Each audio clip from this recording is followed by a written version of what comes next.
Mr. Stamos. Nice to see you again. Great and timely remarks, as always. I would like to react on your issue with the overuse of the word algorithms. While I agree that there is no magical solution, it is true that algorithms stand largely behind our information bubbles, in which a lot of people are encapsulated, and it needs to be somehow addressed. So let me ask you for a brainstorming on how to make users more emancipated, if not by some regulation or transparency of algorithms, so that corporations and governments don't have to hold their hand as if they are children on the internet all the time. Thank you. I'll start with the algorithm one. So my point being that we need to separate out, when we talk about amplification, when algorithms are being used by the platforms to choose what people see versus people deciding that they want to see and amplify certain content.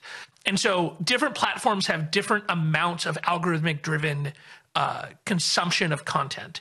The platforms that actually have the least are the ones where the content you see is mostly determined by who your friends are or who you follow in the parlance of the platform. So like a Twitter or a Facebook, the number one reason why you see content from a Twitter or Facebook is that you have decided, I want to see content from this person. You have made an affirmative decision that you have communicated clearly to the platform that there is something that you want to see. Now, there is algorithmic ranking in both of those companies within that thread, but there have been a number of studies that have shown that even with reverse chronological order, which is where you just show all of the content in order without any kind of ranking, you still have the same kind of issues that we deal with because people are choosing to see this content. I'm actually, on the algorithm point, let's see if this works.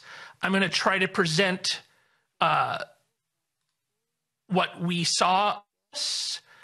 You folks, is anybody seeing my shared screen? Okay, great. Looks like it's coming up. So this is a great example of what we saw in the U.S. election to this point, is that this is a graph of discussions of what was called Sharpiegate in the United States, which is basically a conspiracy theory that Trump voters were being given a pen, that pen their votes would not count if they voted with that pen on the ballot. We call them Sharpies here. I'm not sure what the European brand is. But this was totally not true. These were the pens that were recommended by the manufacturer of the voting machines to be used.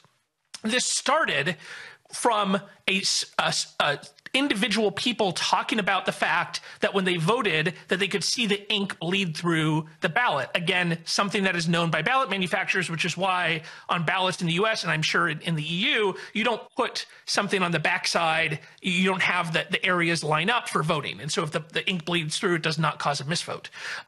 And so several people noticed this and talked about it, but there was no kind of algorithmic amplification of this conspiracy theory.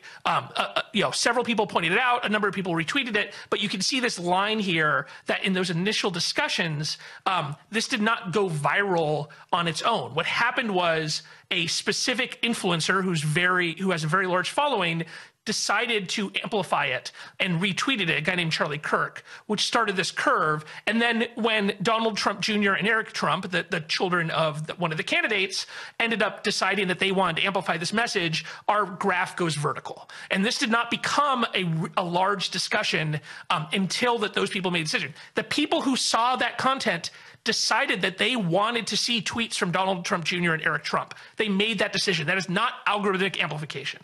And if you look at the most effective disinformation during the US election, it was very strongly driven by a small number of influencers. And so this is my point around the algorithmic, is that you have to separate out the people deciding that they are going to follow somebody and those people now having a lot of power to do amplification versus decisions that are made by the platforms.